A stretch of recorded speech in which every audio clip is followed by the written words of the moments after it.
tala hérna aðeins almennt sýrur og basa og það eru þetta til ýmsar skilgreiningar á bæði sýrum og bösum en ein af þeim mest notuðu skilgreinir þau út frá H+.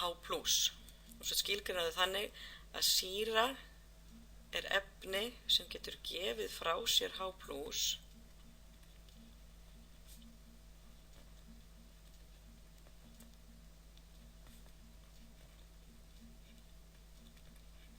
Sem getur gefið H+.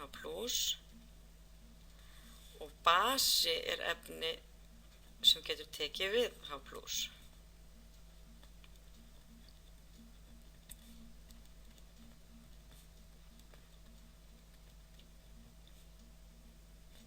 Getur þegið H+. Þetta er, eins og ég sagði, ekki eina mögulega skilgreiningin á sýru og basa en er mjög mikið notuð. Og athugið að það er oft talað sýrur sem róteindagjafa og basa sem róteindaþega og það er vegna þess að H+ er það sama og róteind.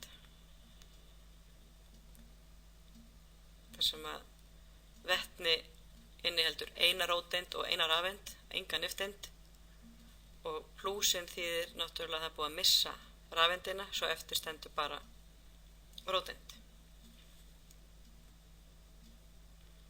Og hérna algengar sýrur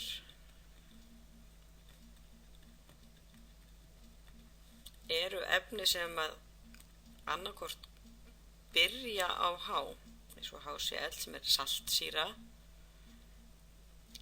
HNO3 sem er saltpéturssýra, H2SO4 sem er brennisteinssýra og svo eru líka svokallaðar lífrænar sýrur sem að innihalda alltaf einn eða fleiri C- og H-hópa. Það er þetta aftasta H hérna sem að fer frá sýrunni sem H+. Þessi er etiksýra og eins er til hérna maurasýra, inniheldur bara eitt kolefni og það eru til ýmsar aðrar lífrænar sýrur og sumar innihalda fleiri en einn C- og H-hóp. Þannig að sýra verður alltaf að innihalda vetni en það er ekki þar með sagt að öll efni sem að innihalda vetni séu sýrur. Algengir basar eru ýmis efni sem að innihalda OH- eða geta gefið OH- í lausn. Svo frægasti er natriumhydroxíð eða vítisóti og aðrir algengir basar innihalda alkalímálma eins og natrium, kalium, lithium og svo alltaf OH- eða jarðalkalímálma eins og kalsíum til dæmis. Og alltaf eiga þeir allir sameiginlegt að vera með OH-ina. Þegar hún tekur við H+ breytist það í vatn. Aðrir algengir basar eru til dæmis eins og ammóníak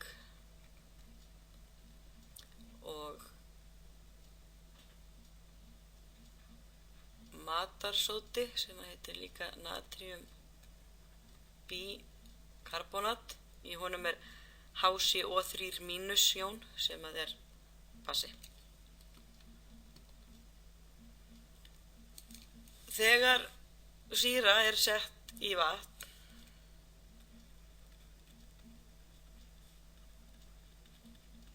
þá verkar vatnið sem basi og tekur við H+ frá sýrunni.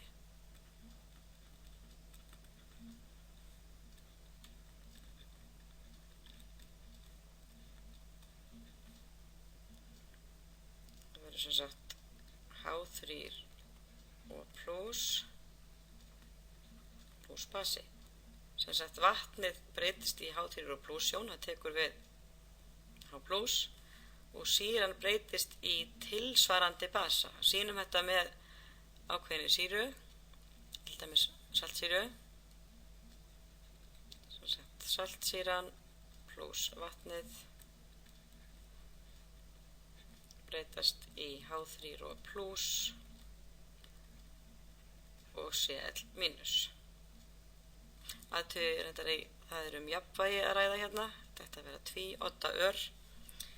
Svo komum við að því aðeins seinna að það mismunandi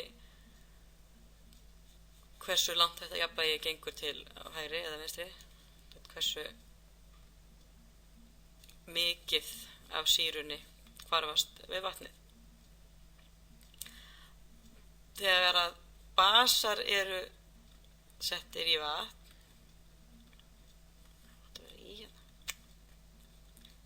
basi er settur í vatn, þá eru tveir möguleikar. Basarnir sem að innihalda OH- jón, eins og hérna ofan, eins og Na, OH, K, OH og fleiri, leysast í rauninni bara upp í vatninu. Þetta eru jónaefni, þannig að þeir leysast algjörlega upp. Þetta eru auðleyst efni og gefa sem sagt OH- jón út í vatnið. Aftur á móti aðrar tegundir af bösum, eins og til dæmis ammóníak, hvarfast við vatnið, þess að taka við H+ frá vatninu. H2O. Þetta er jafnvægi líka eins og sýruhvörfun.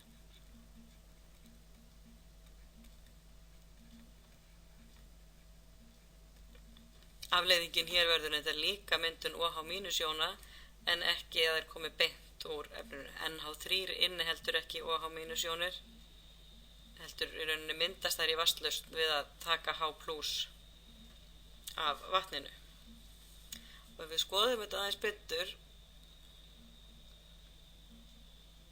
þá erum við með hérna, eins og hérna uppi, þetta er náttúrulega sýran. Og fyrst að hún er að taka við H+ af H2O, þá er H2O basi, því það er að gefa frá sér H+.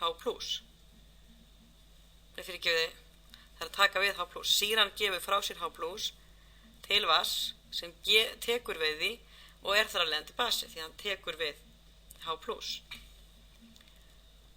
Hérna megin erum við þá með sýru. H3O+ er sýra, vegna þess að hún getur gefið H+ aftur, hvarfið getur gengið til vinstri líka. Hún getur gefið H+ til Cl- sem er þá basi. Og við segjum að basin sem myndast úr upphaflegu sýrunni, sem sýran gaf frá sér H+ og myndaði basa, að þetta sé tilsvarandi basi. Við segjum að þetta sé tilsvarandi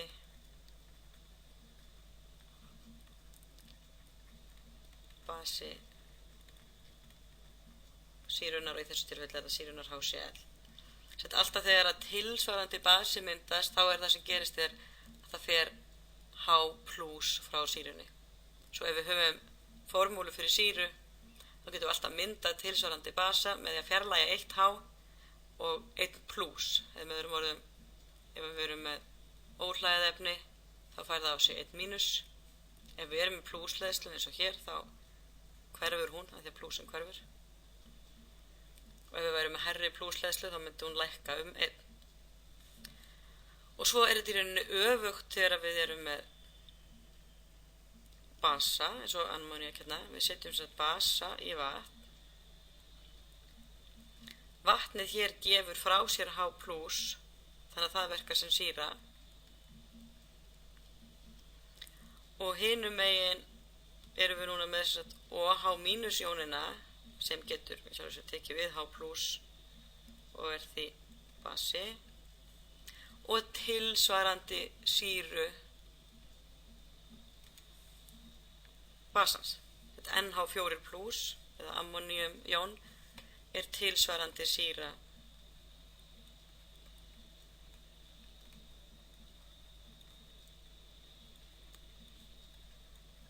basans NH3. Þannig að þegar við búum til tilsvarandi sýru úr basa þá bætum við alltaf einu hái og einum plús við. Þetta er akkurat öfugt.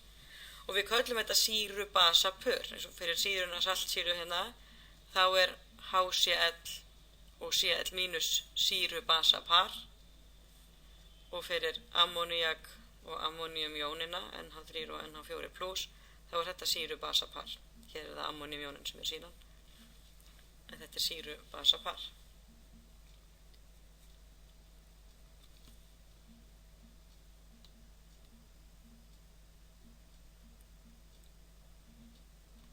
Svo bara skrifa það. Sýru-basa-par.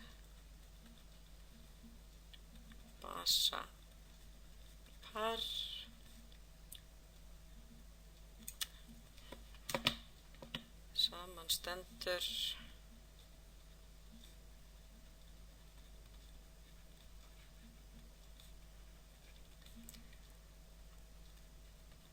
af sýru og tilsvarandi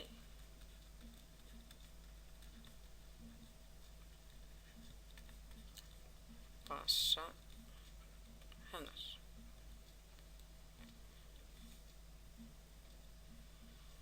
Það má líta á það að þennan hátt sama hvort við höfum byrjað þetta með sýru og endað með tilsvarandi basa eða hvort við byrjum með basa og endum með tilsvarandi sýru því að þetta er jafnvægi sem gengur í báðar áttir. Við getum alveg eins kallað NH4 plus sýruna og NH3 tilsvarandi basa hennar. Svo skulum við skoða þessi öðru myndbandi tengsl þessara hluta og sýrufasta og basafasta.